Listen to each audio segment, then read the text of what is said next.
√9. కానీ మీరు టప్పని బయట దిగాకండి, 3 బయట తీసుకొచ్చుకోవచ్చు కదా, కొట్టేసుకుందాం కదని లాక్కకండి బయటికి దాన్ని. ఇలా ఇచ్చాడు అంటే టోటల్ స్క్వేర్ రూట్ వాల్యూ అని కావాలి, ఇండివిజువల్ స్క్వేర్ రూట్ వాల్యూ కాదు. ఇప్పుడు బయట అప్పుడంతా 2 3 6 అవుతుంది, 6 + 10 16 అవుతుంది, రూట్ వాల్యూ 4 వస్తుంది. దట్ ఆన్సర్ మీ ఆప్షన్లో కనపడకుండా కనపడుతుంది. ఆన్సర్ అసలు ఉంటుంది ఆప్షన్ అది. అక్కడ ఏముంటుంది ఆప్షన్లో √9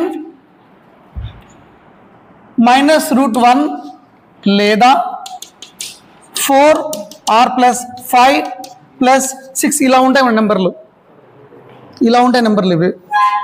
మన దరిద్రం ఏంటంటే ఇది రైట్ ఆప్షనే, ఇది రైట్ ఆప్షనే, డౌట్ లేదు, 2 రైట్ ఆప్షన్స్.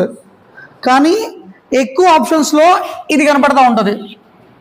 మీ డౌట్ లేదు, √9 అంటే 3 వస్తుంది, -√1 ఎంత వస్తుంది అక్కడ 9, అదే 3 - 1 2 వస్తుంది తీసుకుంటే. కానీ ఆప్షన్లో ఉండదు. మీరు చెప్పిన ప్రకారం తీసుకుంటే 4 వస్తుంది, చెప్పని తీసుకుంటే వస్తుంది. బట్ ఒక ప్రొసీజర్ ఉంది దీనికి, చేసుకుంటూ వద్దాం.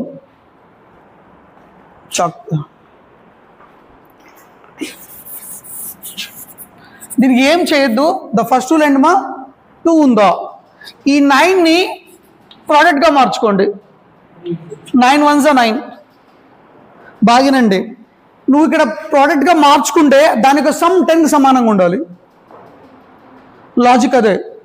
ఫస్ట్ రూల్ ఏంటి, దాని ముందర 2 ఉండాలి, దాని లోపల ఉన్న వాల్యూ ఏదైతే ఉందో దీన్ని ప్రోడక్ట్గా మార్చుకుంటే దాని సమ్ ఏముండాలి, ద ఫస్ట్ నెంబర్ సమానంగా ఉండాలి.